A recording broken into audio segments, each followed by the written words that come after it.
दोस्तों, कल योगी आदित्यनाथ का एक भाषण आया, एक स्पीच आया पब्लिक रैली में।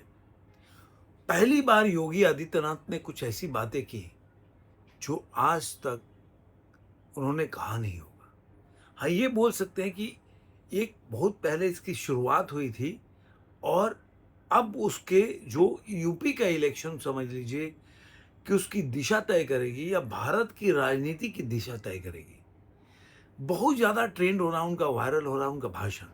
लेकिन आज मुझे जो कुछ बातें लोगों ने अपने-अपने तरीके से उसके मायने निकाले, लेकिन कुछ बातें ऐसे मैंने उसमें से पकड़े हैं जिसके मायने बिल्कुल अलग होता है। तो क्या है इसके मायने? और सही में क्या योगी आदित्यनाथ आपको या जो हिंदू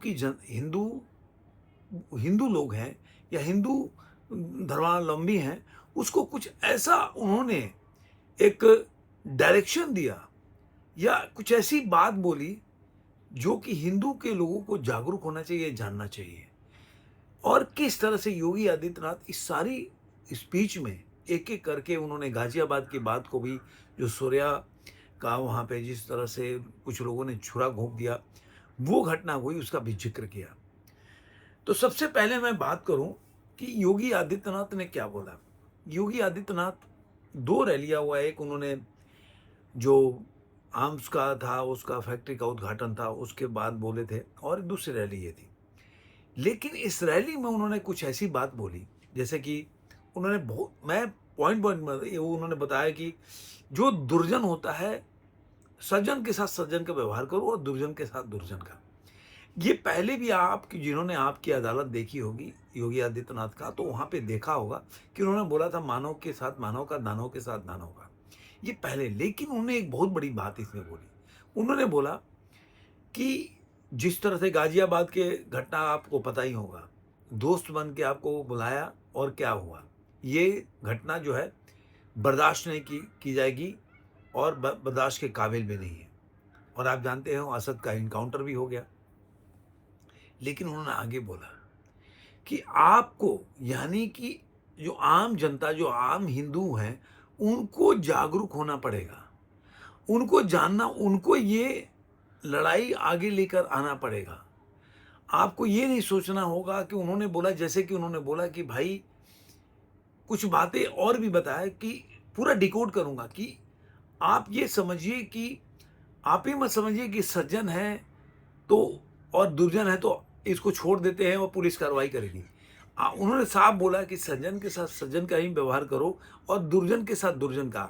जिस तरह से उसने आपके साथ अगर कार्रवाई किया है, जितना ही निर्ममता से किया है, उतनी ही निर्ममता से आपको भी इसके ऊपर कार्रवाई करनी पड़ेगी। यानी पूरी तरह से, एक तरह से जो जनता है, उनको उन्होंने जगाने का प्रयास किया। आप याद होगा आगरा के जनसभा में उन्होंने एक नारा दिया था कि बँटोगे तो कटोगे। ये नारा इतना ज़्यादा चला कि कई इलेक्शन दर इलेक्शन ये नारा के बलबूते लोग जो है बीजेपी चुनाव जीतती रही।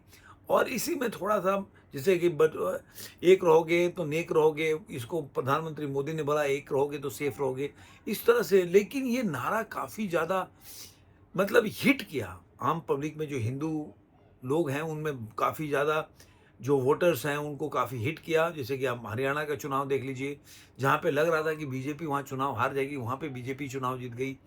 ऐसे ही आपने ये नारा आपको महाराष्ट्र में भी खूब चला। तो अब इस पहली बार उन्होंने इस तरह की बात बोली कि आपको ये देखना होगा कि आप जो हैं कि जिसके साथ जो जितना निर्ममता के साथ आपके साथ व्यवहार कर रहा है, उतनी निर्ममता के साथ आपको भी खड़ा होना पड़ेगा। इसके खिलाफ वो नहीं बोले कि सरकार को खड़ा होना पड़ेगा, आपको खड़ा होना पड़ेगा। यही शब्द था उनका। मतलब आपको इसकी लड़ाई के लिए अब सबसे बड़ी बात है, जिस तरह से उनके कहने का मतलब, मान लीजिए कि सपोज़ कीजिए कि आज आप कोई भी हिंदू से पूछते हैं जो कि इस घटना के बहुत ज़्यादा विरोध कर रहा है, जो हुआ, तो आप मुस्लिम जब जब आप इलाके से जाते हैं, तो आपको एक डर का, लोग बताते हैं डर लगता है, जाने में डर लगता है, जो कि सुना मैंने कि थोड़ा घबराहट होती है ऐसे टाइम पे। मान लीजिए कि आप कोई अखाड़ा लेके जा रहे हैं। जब ये चीज़ अगर विपरीत होगा कि उनको भी अगर हिंदू इलाके में आने में अगर हिचकिचाहट होगी, डर लगेगा, तो ये लड़ाई खत्म हो जाएगी। कोई किसी को लिंचिंग नहीं करेगा, क्योंकि वो जानते हैं कि पुलिस नहीं, आम पब्लिक सड़कों पे उतरेगी और इसका जिस तरह से संज्ञान लेना है लेगी। यानी कि आपको आम पब्लिक उसी भाषा में जवाब देगी, इस भाषा के आप चाहते हो या आप जिस भाषा में जवाब क्वेश्चन पूछ रहे हो उसी भाषा में वो जवाब देंगे। तो योगी आदित्यनाथ, मुझे ऐसा लगा ये एक चीज था। दूसरा, उन्होंने एक बात बोली कि हमने जब कोई भी मैंने गवर्नमेंट का सरकार का कोई भी योजना है, हमने बिना भेदभाव किए, चाहे जाति हो, प्रांत हो और भाषा हो, उसके भेदभाव किए बगैर हमने सबको उसका लाभ पहुंचाया है, सबको लाभ दिया है। तो आपकी भी ये हक बनता है कि आपकी संवेदना भी ऐसी होनी चाहिए। लेकिन आप जब संवेदनहीन होगे तो क्या होगा फिर? यानी कि आपको जो आज मुझे ऐसा लग रहा है कि आने वाले दिनों में, जो कि आपने समाजवादी पार्टी के सरकार के दरमियान सुना होगा कि दिवाली में इलेक्ट्रिसिटी का उस तरह से सप्लाई नहीं होता था, जिस तरह की बकरीद हो गया या ईद का टाइम होता था, तो उस तरह से जो इलेक्ट्रिसिटी का मतलब बिना रुके और इलेक्ट्रिसिटी सप्लाई होता, तो वैसे अगर होना लगे, मान लो कि आपके उनके मोहल्ले में मुस्लिम जहाँ रहते हो, मुस्लिम माहौल इलाका है, वहाँ पे अगर इलेक्ट्रिसिटी का ना हो, सड़कें ठीक तरह बने, और अगर मान लीजिए कि जैसा वो बोल रहे थे कि हमने बिना भेदभाव किए दिए, तो कल हो सकता है कि जब वो बोलते हैं कि आपका भी फर्ज बनता है, जब आप वो फर्ज पूरा नहीं कर रहे हो तो इसका मतलब, अगर नहीं कर रहे हो तो इसका मतलब कि वो ऐसा तो नहीं कि वो बोलना चाहते हैं कि फिर हम भी भेदभावपूर्ण कार्रवाई करेंगे। जैसा कि आपने हेमंता कह रहे हो, शुभेंदु अधिकारी को देखा होगा कि उन्होंने बोला कि जिसका सबका साथ सबका विकास नहीं, जिसका साथ उसका विकास। मैंने जो मेरे को वोट दिया उसी का विकास करेंगे उनका बयान काफी चर्चा में रहा। ये शुभेंदु अधिकारी का बयान था। यानी कि ये जो चीजें है ना कहीं एक नया तरह का लकीर खींचने लगा है, जो कि आने वाले यूपी के 2 विधानसभा का चुनाव होगा, यही उसका लकीर खींचेगा। अब विपक्षी दल इस पे हो शोर उठा रहे अपने अपने तरीके से कि भाई योगी आदित्यनाथ को, एक मुख्यमंत्री को ऐसा भाषा नहीं बोलना चाहिए। लेकिन मुझे ऐसा लगता है कि वो पूरी तरह से तैयार हो चुके हैं। वो जानते हैं कि जो 2017 में वो चुनाव जो जीते थे, पूरा हिंदुत्व के पीछ पे जीते थे, तो वो फिर इस बार हिंदुत्व के पीछ पे वो खेल कर, और वो जानते हैं कि यही मेरा स्ट्रॉन्ग जो बोलते हैं ब्रांडिंग है।